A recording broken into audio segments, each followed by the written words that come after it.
joining me now is a very special guest, Mr. Vinod Deoba. He's one of the Gen Z protesters. Vinod, thank you so much for finding out time to do this interview and congratulations. Thank you. Thank you so much for highlighting this historic protest that has happened, which kind of changed the entire thinking pattern also. So the system is at it as itself. The government has dissolved. We got new female first time female prime minister in Nepal. But the main thing was this was a historic protest, historic incident, and it kind of nudged the thinking pattern of politician, thinking pattern of youth. Now the youth has realized their true potential, what they can do if they want. Any message for Indian government?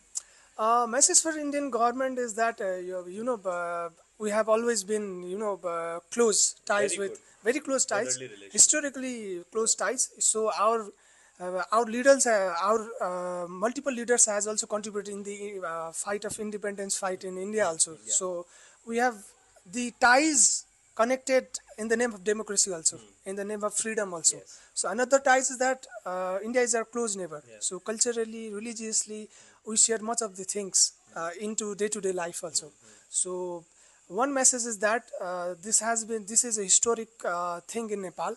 So I think Nepal is in the process of transition, New start, new new beginnings. start, new beginning. So I think I want to give a message to Indian media and India as well that we have been having this relationship, good relationship always. So in this time of transition, there might be many misinformation, there might be propaganda related to many things as such.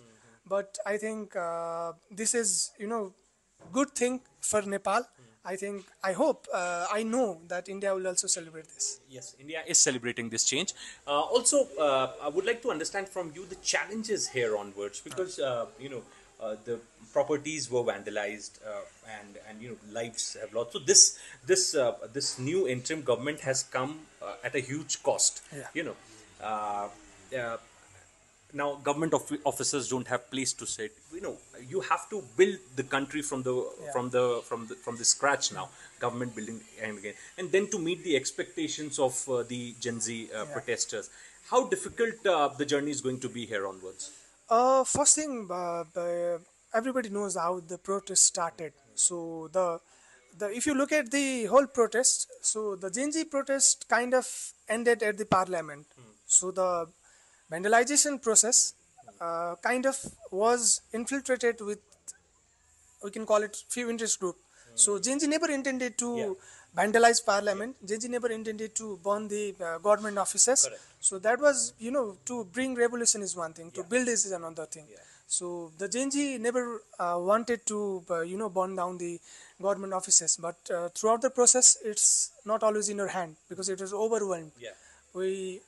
Even the Gen Z protesters didn't imagine this turnout at the end.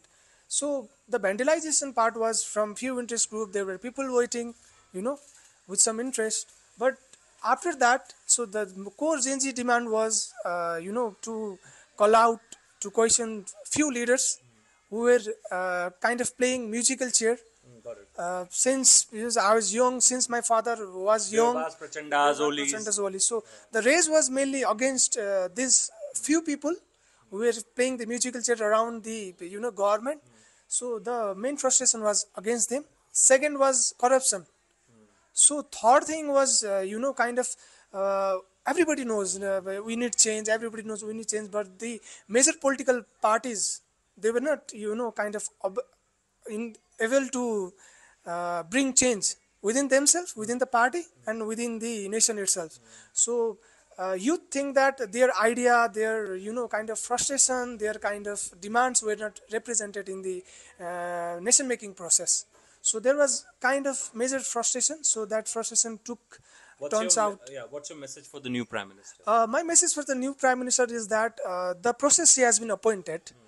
I think we need to find a way to legitimate that. So there has been question rising that the process he has been appointed is unconstitutional.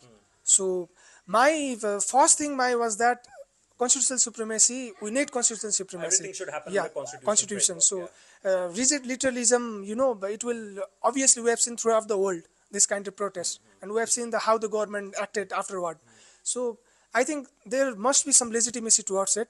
So there are few people saying that this is unconstitutional. However, so there are only two to three things this prime minister should do. First thing is they should conduct election in time. Second thing that they should form a strong commission to kind of to for anti-corruption to hold the corrupted leader accountable. So strong commission.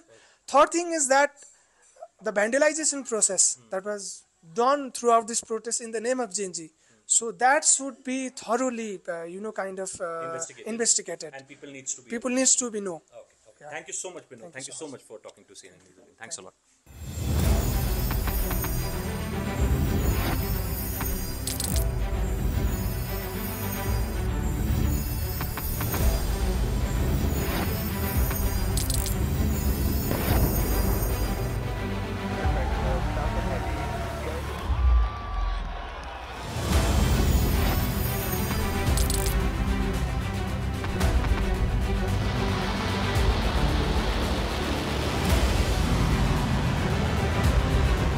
Been fighting so long and so hard that they don't know what the they're doing.